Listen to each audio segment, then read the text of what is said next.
Olá, ouvintes da Rádio Mega Brasil Online. Olá, você que nos acompanha por imagem em nosso canal no YouTube. Eu sou Marco Antônio Rossi e este é o Comunicação S.A., programa que tem o apoio da Eletrobras e que destaca toda e qualquer ação de relacionamento, consolidação de marca. Aqui também falamos sobre novas iniciativas de negócios, análises de mercado, lançamentos de produtos e serviços e de ações que impactam positivamente a sociedade. Antes de iniciarmos o programa de hoje, quero deixar um convite a você que nos assiste pelo YouTube, se inscreva no canal, curta a nossa página, clique no sininho de notificação e assim terá acesso a esse e a outros conteúdos produzidos nesta plataforma pela Mega Brasil. Hoje estamos na biblioteca do campus Joaquim Távora, da ISPM, a Escola Superior de Propaganda e Marketing, para falarmos de bets, as empresas de apostas esportivas online, que entraram na mira do Ministério Público e ganharam páginas policiais. O dia 14 de fevereiro de 2023 ficará marcado pelo início da Operação Penalidade Máxima, promovida pelo Ministério Público de Goiás, a partir de uma denúncia feita por Hugo José Bravo, presidente do Vila Nova Futebol Clube, sobre a existência de uma organização criminosa dedicada à manipulação de resultados de jogos de futebol por todo o Brasil.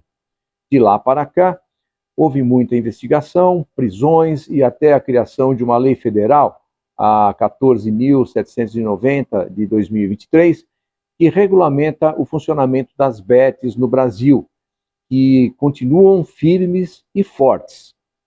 Mas, além das questões relacionadas à paixão do brasileiro pelo futebol, a facilidade de acesso aos jogos via internet, diversidade de opções de apostas, promoções de bônus e, claro, até então, a inexistência de uma regulamentação da atividade, o sucesso das bets se deveu muito à utilização de influenciadores como seus embaixadores e promotores. Nomes como Deolane Bezerra, com 22 milhões de seguidores no Instagram, Scarlett Mello, com 55.500 seguidores no TikTok, Virgínia Fonseca, com 53 milhões de seguidores no Instagram, e o surfista Pedro Scooby, com 7 milhões e 900 mil seguidores, também no Instagram, foram alguns dos influenciadores que emprestaram de alguma forma as suas imagens para promover as bets ou os jogos de azar eletrônicos. Dinheiro, exposição, reputação, impacto na saúde mental e financeira de centenas de milhares de brasileiros estão entre os ingredientes presentes neste nebuloso universo das bets, que foram objeto de pesquisa realizada pelo Centro de Estudos Aplicados de Marketing da ISPM. Para detalhar o que foi esse estudo, quais os seus objetivos, resultados e conclusões, o Comunicação S.A.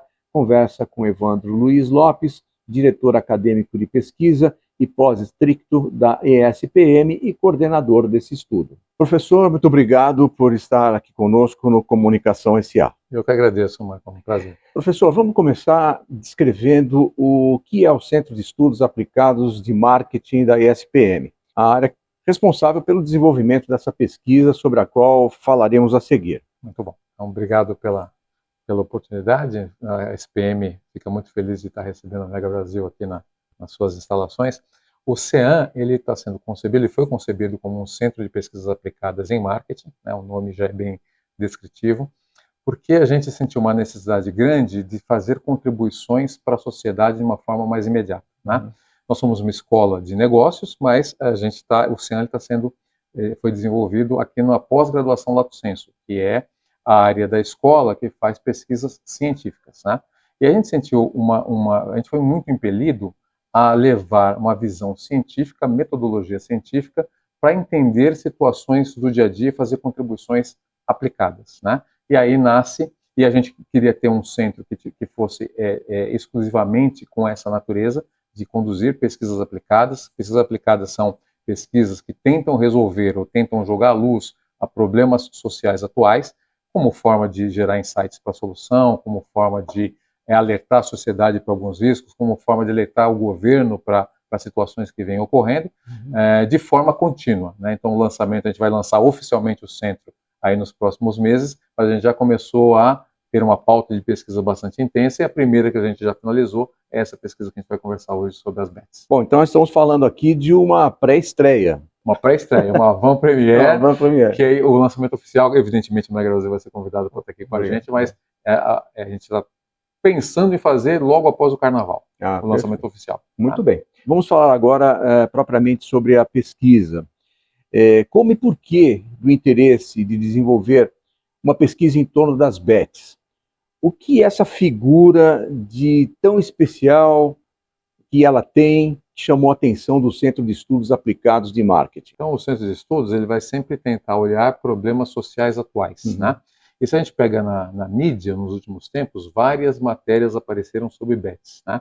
Então, o impacto das bets na economia, o impacto das bets até em programas governamentais de auxílio, no Bolsa Família, uma quantidade enorme de recursos para desse auxílio, né, do governo indo direto para apostas em bet. Então tem várias situações, alguns escândalos inclusive que aconteceram. Então isso nos chamou a atenção e pensamos assim, bom, vamos estudar isso um pouco mais a fundo, ver como é que o brasileiro entende a bet, qual a percepção que ele tem dado esse contexto atual, e principalmente a gente quis entender um pouco a questão dos patrocínios de bet e quem endossa patrocínios de bet, né? Então a bet hoje ela patrocina muitos eventos esportivos e patrocina muitos times, né?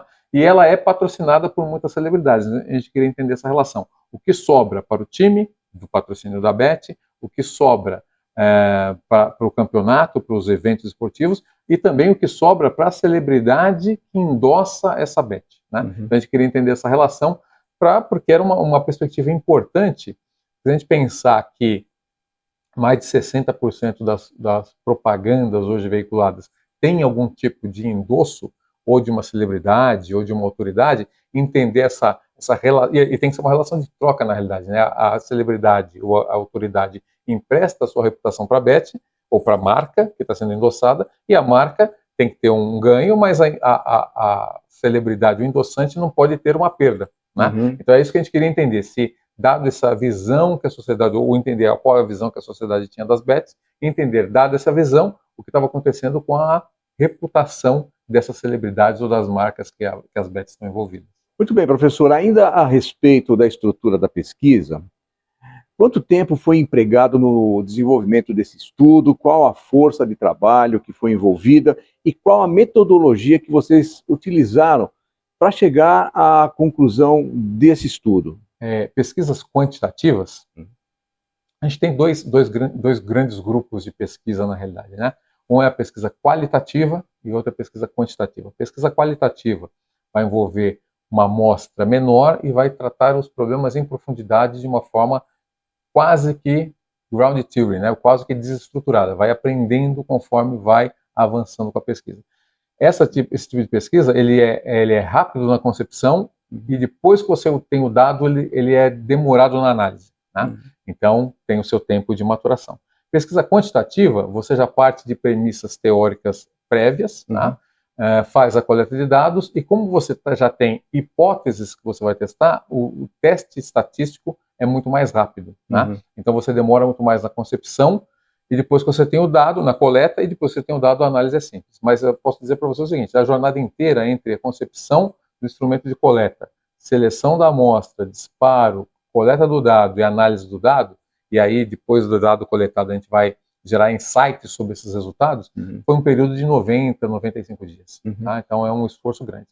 Envolvidos nesse processo, eu diretamente, um professor doutor, professor Flávio Bizarres, que é nosso professor de marketing e comportamento do consumidor, e também professor de métodos quantitativos, e a gente também teve um pós-doutorando, professor Eduardo Mesquita, que também é professor aqui da casa, vai começar a dar uma aula de construção de reputação de marca individual, né, de personal branding.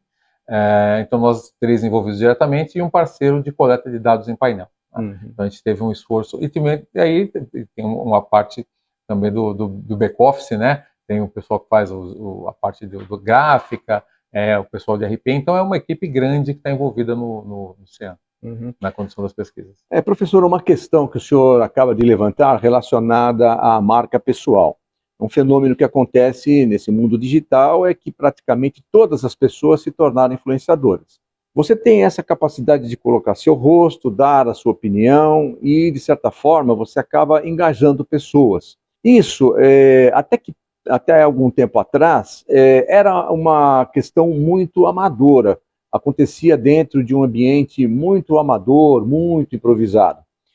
Nesse sentido, podemos dizer que, com a atenção das empresas para essas figuras, a atividade de influenciar e engajar pessoas se profissionaliza de alguma forma, e de que maneira ela se estrutura, professor? Eu acho que a gente viveu uma onda, na realidade, né? Então, na pré-digitalização, o influenciador ele estava sempre ligado a uma mídia offline, né? Então era o ator global, era o ator das novelas da moda, era alguém que tinha uma reputação reconhecida em alguma área, então um esportista, enfim. Então o influenciador sempre foi uma celebridade, né? Uhum. E aí, com a digitalização, pela facilidade de produção, pela facilidade de veiculação, houve, eu não vou dizer um amadorismo, mas houve um downsize dessa questão. Qualquer um pôde ser um influenciador ou tentar influenciar de alguma forma, né? Então hoje a gente tem, se a gente pegar nas redes sociais, tem influenciadores que estão influenciando o modo de vida, de como você limpa uma casa, de como você faz uma atividade doméstica, de como você faz uma compra, enfim. Então são micro-influenciadores ou influenciadores de micro-assuntos, micro-temas, né? Uhum. Então isso aconteceu e aí teve uma propagação bastante grande.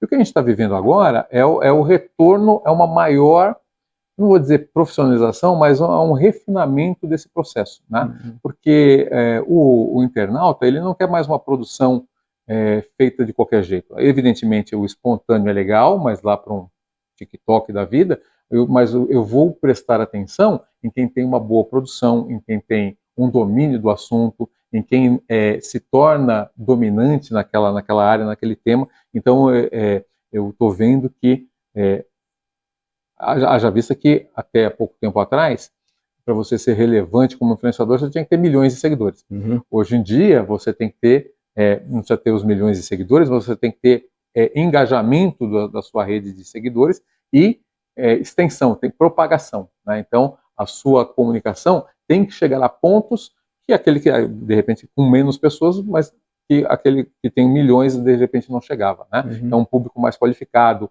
um target, um público target mesmo, um público-alvo mesmo, né? Uhum. Então, eu acho que a gente está vivendo esse momento de retomada da relevância do influenciador, né? Uhum. Então, influenciadores relevantes vão se manter e vão ser cada vez mais vistos, assistidos, comentados e compartilhados, né? Uhum. E os que têm menos relevância, que estão naquela produção mais caseira, mais no selfie, né? Mais sem realmente recursos de produção, tendem a ficar nos microassuntos e tendem a não ter tanta relevância assim. Uhum. Né? Relacionado à questão do target, que o senhor bem lembrou, os influenciadores, de um modo geral, falam um pouco de tudo, desde uma torradeira até um calçado, uma marca de pneu.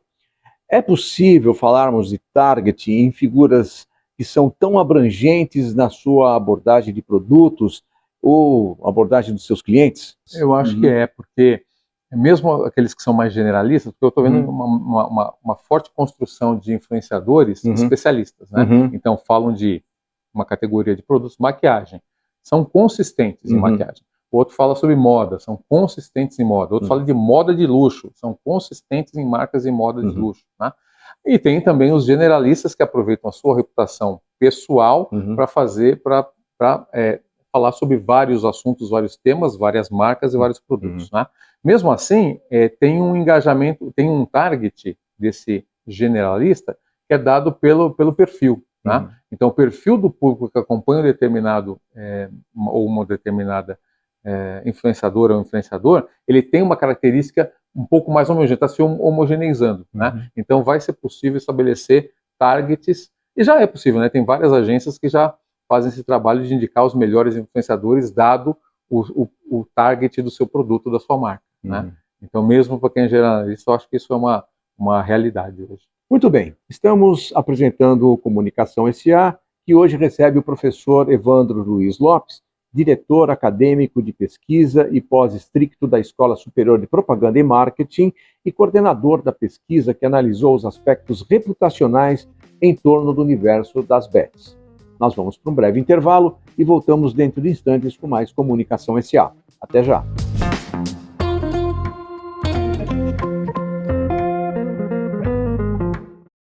Já se perguntou onde o mundo vai parar? Deixa eu te falar, não vai. A gente não vai parar.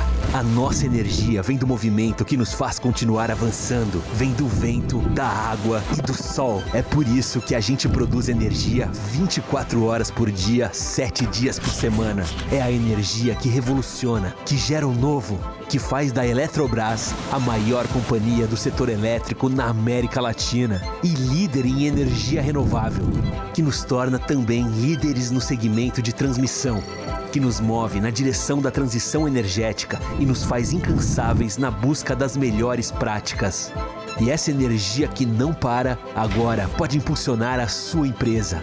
Porque assim como nós, sabemos que você também acredita que é possível seguir sempre em frente.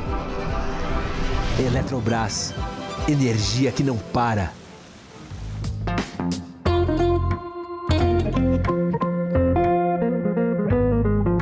Olá, ouvintes da Rádio Mega Brasil Online. Olá, você que nos acompanha pelo nosso canal no YouTube, sob oferecimento de Eletrobras. Estamos de volta com o Comunicação SA, que hoje recebe o professor Evandro Luiz Lopes, diretor acadêmico de pesquisa da ISPM e coordenador da pesquisa que analisou os aspectos reputacionais em torno do universo das bets. Professor, no bloco anterior nós ficamos devendo uma questão da metodologia, do método que foi utilizado para o desenvolvimento dessa pesquisa. Como é que isso aconteceu? Assim, com base na literatura, com base em literatura científica, acadêmica e literatura que a gente chama de literatura branca, né, que é a literatura de base de dados abertas, de revistas, jornais. A gente construiu hipóteses, foi construído um instrumento de coleta de dados estruturado, então as respostas sempre foram objetivas, não tinha nenhuma pergunta aberta, né? Então até tinha perguntas abertas para a gente entender marcas, as marcas mais lembradas, enfim, do top of mind, mas de perguntas para a gente entender a percepção do participante, sempre questões estruturadas. A gente usou uma técnica chamada survey, que é um levantamento sistematizado por meio de um instrumento de coletas rigorosamente concebido, numa amostra de 400 participantes, distribuídos nas 5 regiões do Brasil, e distribuídos pelo critério do índice de potencial de consumo, né? O IPC. Então é uma amostra equilibrada do ponto de vista de potencial de consumo das 5 regiões. Então o N, o número de participantes de cada região, era em relação à proporção do quanto aquela região consome, no caso consome de bets, né? Consome de apostas no geral, não de bets, de apostas no geral. Porque a gente viu que a bet, ela é o segundo mecanismo, segundo na preferência do apostador, né? A primeira, ainda com 56%, são as loterias. A gente fala de loterias federal, loterias da Caixa, Mega Sena, Dupla Sena, Loto Fácil, com 56% da preferência, e 24% já em segundo lugar as bets já têm essa posição, né? Então, com relação ao potencial de consumo de apostas, distribuído geograficamente, os 400 respondentes foram proporcionalizados, né? Então, a gente tem 50% homens, 50% mulheres, atendendo basicamente a demografia do Brasil, e a gente teve, por uma questão de acesso, uma grande parte já com nível superior. Não é bem a realidade do Brasil ainda, né? Então, a menor parte tem nível superior completo, mas por uma questão de acesso, dado o nosso painel ter sido online nas 5 regiões do Brasil, a amostra tem essa característica de ter quase 50% com nível superior completo. Agora, é interessante a questão das bets, porque apesar de estar numa segunda colocação, ela envolve um número bastante grande, uma camada muito diferenciada da sociedade. Recentemente tivemos alguns escândalos e preocupações governamentais que até acabaram desaguando na questão de uma lei específica das bets, que era o envolvimento de pessoas com perfil econômico de baixa renda, pessoas que lançavam mão de valores do Bolsa Família, que se endividaram. Enfim, então eu pergunto, este é um fenômeno específico das bets, e por que isso, em princípio, parece não afetar a primeira colocada? E o que é que pode colaborar com esse efeito democrático, entre aspas, esse efeito danoso sobre diferentes camadas da sociedade? Isso que é muito legal da pesquisa, mesmo aplicada, mas que tenha metodologia científica. Uhum. O resultado ele fica instigante até o momento que você consegue conceber novas ideias, né? Uhum. Então a gente já começou a tatear que existem 3 perfis de apostadores de bet, né? Um perfil que ele está ligado à emoção, ele gosta da emoção do risco, né? Uhum. Então ele é movido pela emoção. Tem um que é movido pela necessidade. É esse indivíduo da Bolsa Família, esse indivíduo do programa governamental que migrava diretamente do seu cartão de benefícios para a bet o valor, os valores que ele tinha disponível. Muitos deles têm uma necessidade, ele tem uma necessidade financeira tão grande que aquele benefício não supria e ele tenta suprir com um ganho ele arrisca ganhar numa bet para conseguir suprir. Então, pela necessidade. Então, a gente tem a emoção positiva, a necessidade e tem realmente o apostador aventureiro. Ele gosta da aventura e ele correu risco. E ele vai apostar na bet, mas ele já tem uma posição financeira mais privilegiada, ele vai apostar na bet, faz a sua Mega Sena, faz a sua Loto Fácil, compra o seu bilhete da Federal, quanto mais melhor. Quanto mais melhor. Ele é o apostador, né? Ele não está na emoção, mas ele é o apostador, ele tem isso semanalmente, né? Então a gente está vendo esses três perfis, e a gente vai aprofundar um pouco, dando spoiler do que o Sean vai fazer para frente, a gente vai aprofundar um pouco nesses perfis também, né? Entender um pouco share of wallet, né? Então quanto do valor esse cara está disposto a gastar em apostas gerais e em bet, e entender um pouco como que comunicações de repente podem fazer ele refletir melhor, principalmente esse indivíduo que ele faz pela necessidade, né? Porque o jogo é um risco, não é uma aposta, ele pode ganhar, mas muitas vezes ele pode perder, e aí ele vai perder aquele pouco que ele tem. Então como é que a gente pode, como marketing, como comunicação de marketing, ajudar numa campanha para conscientizar? Não é inibir, não é proibir, muito pelo contrário, porque o mercado tem que se ajustar pelo mercado. Evidentemente tem o papel do governo nisso, nas regulações, mas o mercado muitas vezes ele se regula pelo próprio mercado, né? Então como é que por comunicação de marketing a gente pode dar mais consciência para que o indivíduo faça aquele momento de aposta com consciência, pensado, um momento pensado da sua vida, né? A decisão seja propositiva, né? Ele não seja alguma coisa impulsiva, né? Para que ele tenha um maior poder de reflexão. O senhor citou aqui 3 questões que, de certa forma, elas rotulam esse consumidor das bets. O que é interessante da gente notar é que essas 3 questões estão presentes também na primeira colocada. Só que o efeito danoso da primeira colocada não é tão gritante ou tão revelador quanto o das bets. Talvez exista aí um 4º elemento, que seria aí sim o papel dos influenciadores, dessas pessoas que são próximas dos nossos celulares, com os quais a gente conversa quase todos os dias, que ouve opiniões, enfim, compartilha os seus pontos de vista. Talvez seja esse o detalhe que leva as bets a atingirem um número tão grande da população, inclusive aquela que não está muito dentro do perfil de um apostador que pode se arriscar a perder centenas e milhares de reais. Seria esse, talvez, o 4º elemento, professor? Tem um papel fortíssimo, né? Assim, mas se a gente pensar no quadro inteiro, tem várias questões, né? Eu acho que essa é uma importantíssima, porque eu, como estudo marketing já há vários anos, e a comunicação de marketing é um dos temas que eu gosto muito, eu sei que o poder que tem um influenciador, tá? Endossador, muito forte, né? Mas a gente tem várias questões, né? Então, por exemplo, a mesma gamificação, né? Qualquer bet, ela é extremamente gamificada, e isso dá um entusiasmo para a pessoa participar. Se você pegar as outras, por exemplo, a loteria, é um processo, evidentemente você ainda pode fazer online, mas é burocrático. É burocrático, você tem que ir na casa de aposta, pegar a fila, arriscar um cartão, esperar passar, ter o dinheiro ali na mão em espécie, enfim. Então, é um processo de maior gasto de energia. A Bet não, está no seu celular, você, né, gamificado, é um joguinho e você faz a aposta e você tem retorno imediato, não tem que esperar o final de semana ter o sorteio, não tem que depois, né, enfim. Então é um processo facilitador. Então isso eu acho que é um fenômeno que influenciou muito o crescimento das bets. E o outro, sem dúvida alguma, é o papel do endossador, né? Então o que a gente viu na nossa pesquisa como resultado é que muitos participantes, mais de 40%, acham que as bets são legais. Então não é a legalidade que está se falando. Porém, 24% só que acham que elas são honestas. O restante da população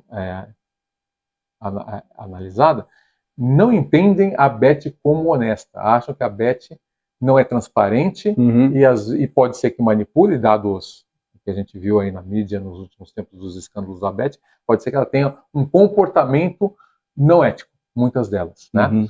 E isso, o que acontece? Quando a gente tem uma relação de endossamento, quando uma celebridade, um influenciador endossa uma marca, a gente espera que a credibilidade dele, a reputação dele, seja emprestada para aquela marca. Então, isso tem um grande efeito em marcas não reconhecidas. Quando uma marca é reconhecida, sei lá, Apple. A Apple é extremamente reconhecida. O que um influenciador consegue emprestar para a Apple? Provavelmente muito pouco. Mas uma marca que está entrando no mercado, uma marca internacional que não tinha expressão do seu país, ou um lançamento de um produto novo com uma marca nova, uma celebridade de alta reputação empresta muito, né? Mas e a volta? O que acontece? Então, as bets que estão sendo endossadas por celebridade não estão tendo uma melhoria de reputação, dado o cenário que a gente está vendo na mídia, né?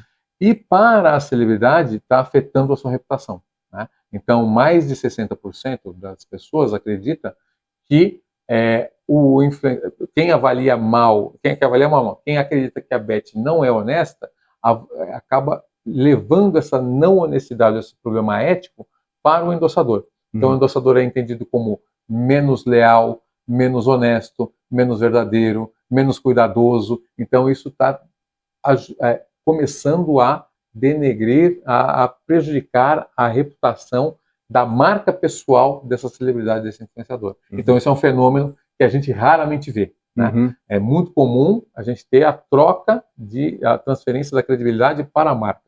Mas um retorno negativo para o influenciador é raro a gente ver, a gente está vendo nessa questão da bet. Então isso chamou muita atenção. Muito bem, estamos conversando com o professor Evandro Luiz Lopes, diretor acadêmico de pesquisa da ISPM e coordenador da pesquisa que analisou os aspectos reputacionais em torno do universo das bets. Nós vamos para um breve intervalo e voltamos dentro de instantes com a última parte desse nosso encontro de hoje. Até já!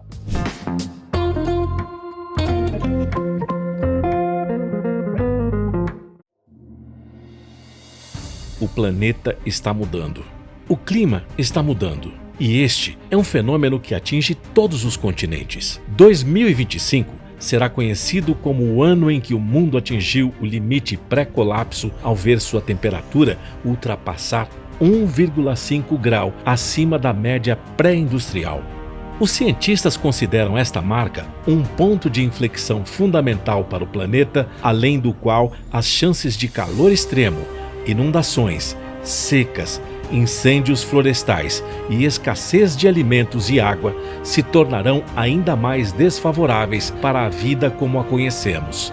2025 também será conhecido como o ano em que o Brasil sediou a 30ª edição da Conferência das Nações Unidas sobre as Mudanças Climáticas, a COP30. Esta será a chance de governos e sociedade buscarem ações e respostas para reverter os catastróficos efeitos que a mudança no clima trará sobre a vida na Terra. Mas quais as propostas? Quais os desafios? Quais as ações serão colocadas sobre a mesa? A Mega Brasil vai atrás dessas respostas e você estará ao nosso lado nessa jornada. Aguarde!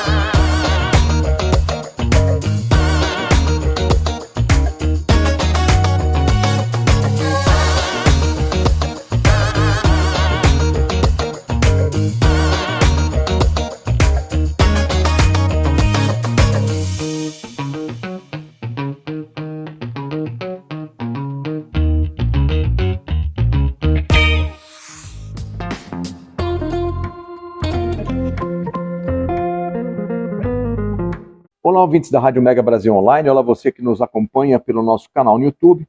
Sob oferecimento da Eletrobras, estamos de volta com a última parte do nosso Comunicação SA de hoje, que conversa com o professor Evandro Luiz Lopes, diretor acadêmico de pesquisa e pós-estricto da Escola Superior de Propaganda e Marketing.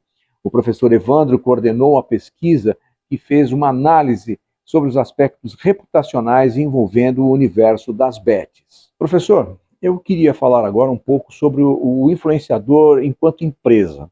Eles são figuras públicas que envolvem centenas, milhares, às vezes até milhões de pessoas, como a gente viu na abertura do programa. Os influenciadores, eles ainda são um objeto de desejo de grande parte das empresas, tem essa questão também. Como que essa combinação de cenários impactou na estrutura da comunicação de um modo geral? Já que a gente está aqui na Escola Superior de Propaganda e Marketing, eu pergunto como que a figura dos influenciadores impactou na visão geral da publicidade e da propaganda. Como que isso balançou estruturas que eram consagradas e já consolidadas da comunicação, que já estavam ali há muito tempo? O influenciador, ele foi uma criação, essa instituição, né, o influenciadora digital, ele foi uma criação da própria migração do volume de recursos de publicidade, na realidade, do offline para o online, né? Então, enquanto mídias tradicionais perderam bastante espaço, então jornais, mesmo revistas, até TV tradicional, se bem que a TV aberta ainda é uma grande fonte de informação para a população, né? Então, quando a população quer se informar, muitas vezes é por meio das propagandas que ela vê na TV aberta, né? Nossa pesquisa mostrou isso, que ainda é muito forte. Mas em que pese essa relação ainda ser forte, as mídias offline perderam bastante espaço para as mídias online, né? Porque a programática é mais rápida, porque a mudança é mais fácil, enfim, e está tendo uma penetração muito grande, principalmente nos novos consumidores, né? Aquele consumidor que eu quero trazer para o lifetime velho, né? Para o cliente, para o valor do cliente no tempo, né? Então eu quero um consumidor que esteja entrando no mercado agora, porque se eu fidelizar, ele vai consumir de mim muito tempo, a vida inteira, vários anos, enfim, né? Então hoje a perspectiva, hoje não, já há alguns anos a perspectiva não quero ter um lucro pontual numa transação, não quero ter uma transação lucrativa, quero ter um relacionamento lucrativo, né? Então é importante que a gente tenha essa construção no tempo da fidelização do consumidor, né? E isso, a mídia digital, ela está muito na mão de todo mundo e muito na mão desses novos consumidores. Então a relevância do influenciador cresceu muito nessa digitalização da comunicação de propaganda e marketing, né? E é um cenário que a gente vê que não tem um horizonte de mudança. Cada vez mais as mídias digitais serão importantes, porque essa juventude, se a gente pensar hoje na criança que tem 5, 6 anos, ela já tem seu celular, ela já nasceu digital e ela vai aprender muito por meio dos processos digitais. A vida dela de consumo muito vai passar pelos processos digitais de compra, de avaliação, de informação, de comparação de dados, de informação de preço, enfim, vai passar pelo mundo digital. Então, a comunicação de marketing, ela tem que estar muito apropriada dessa questão dos influenciadores, porque eles vão fazer diferença. Eu fiz sempre muita consultoria em análise de comunicação, on e off, tem alguns modelos que chama Media Mix Modeling, que vê a relação, porque assim, o mundo ele não para, né? Você faz online e faz offline ao mesmo tempo, então, de quem veio a compra, de quem veio o lead, né? De quem veio o interessado. Então, a gente tem que fazer uma análise por meio de regressão linear, enfim, mas a gente consegue estabelecer de onde está vindo o fluxo de clientes, né? De onde estão vindo os negócios. E eu, assim, era cético em relação a influenciador. Sempre fui cético. E aí, por meio das consultorias que eu fiz em várias empresas, e a gente controlando bem o efeito do influenciador, eu comecei a ver que cada vez mais o influenciador funciona como gerador de tráfego e como gerador de negócio. Então, o influenciador, ele é o novo endossador, que antes era o ator relevante, o ator que tinha uma carreira longa, ou era o cantor, ou era o esportista de renome internacional. Hoje o influenciador ele está tomando esse papel, ele é relevante no processo de decisão.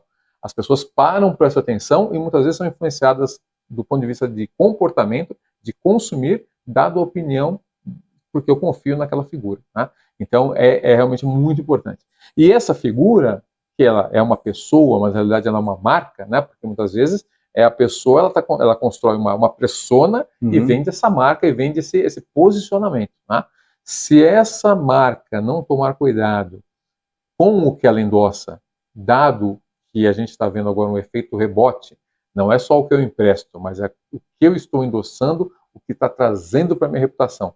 E vai começar a ter problema de longevidade, né? Ele vai deixar de ser convidado para influenciar outros processos, outras marcas, outros produtos, por conta da imagem e da reputação que ele está construindo ao endossar marcas que estão em desalinhamento com o que a sociedade acredita que é honesto, que é bom, que é transparente, que é sincero, que tem responsabilidade social. Pelo que o senhor me fala, então, o influenciador pode ser encarado como uma empresa?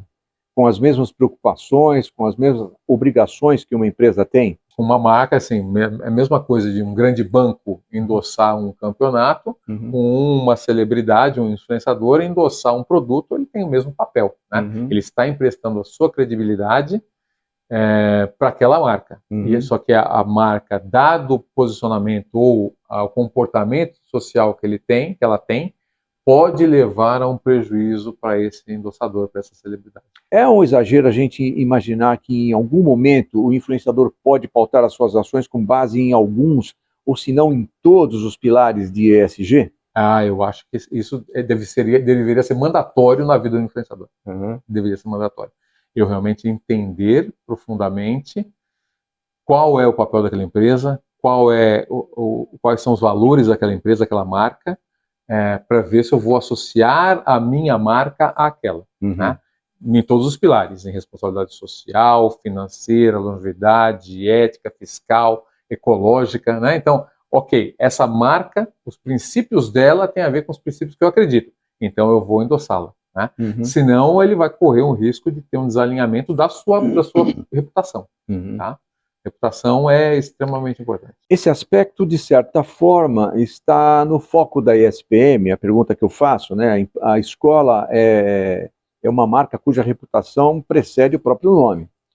É uma preocupação, hoje, dentro da ESPM, trazer para os seus alunos essa visão mais profissional dessa figura do influenciador, que hoje, como nós vimos aqui, é uma máquina de engajamento e de divulgação de conceitos.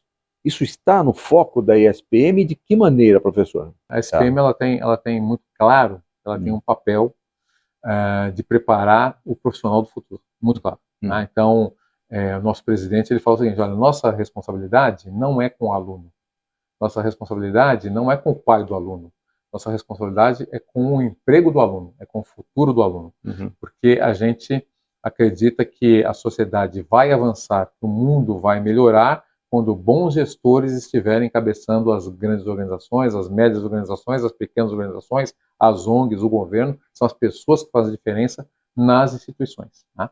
Então, a gente tem uma preocupação muito grande com a formação de hard skills, né? Do ponto de vista de formação daquilo, tudo que aquela profissão, tudo que aquela carreira precisa ter, a gente vai dar com excelência para o nosso estudante, e a gente tem uma preocupação muito grande também com soft skills, né? Então essa preocupação de ética, de construção de marca própria, de reputação própria. Então a gente tem algumas disciplinas que a gente chama é um laboratório, a gente chama de Life Lab, laboratório da vida, né? Então são todas as disciplinas de soft skills que o aluno ele compõe a sua grade, tem algumas que são obrigatórias, né? Algumas ele compõe a sua grade, e uma delas vai ser ministrada agora pelo professor Eduardo Mesquita, que faz parte do CEAN, que é de construção de marca, de reputação de marca pessoal, né?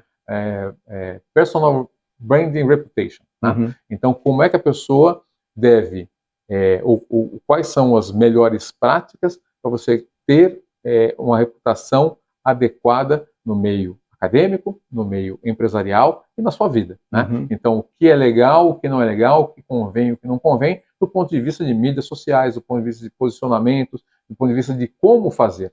Evidentemente, posicionamentos de ideologia, cada um tem o seu, né? E a gente vai desde um extremo até outro extremo, mas não muito o que eu penso, é como eu penso e como eu ajo, como eu quero transmitir essa ideia para os outros. Se eu vou fazer de uma forma A, que pode ser muito violenta, ou muito danosa, ou muito austera, ou vou fazer de uma forma B, de uma forma mais coerente, tranquila, com base, com sustentação, enfim. Esse tipo de construção de soft skills, a nossa escola está muito preocupada. Bem, professor, conversa boa passa rápido, né?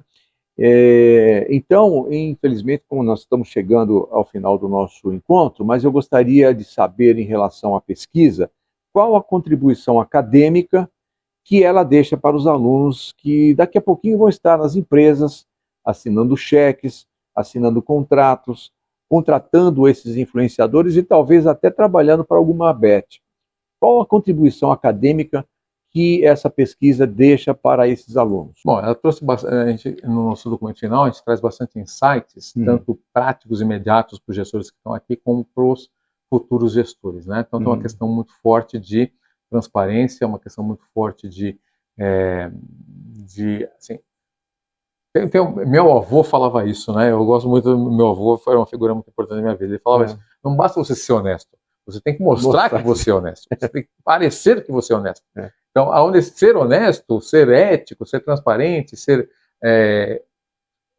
socialmente responsável é a sua obrigação, mas como você demonstra isso, né? E as empresas e as marcas têm que demonstrar isso.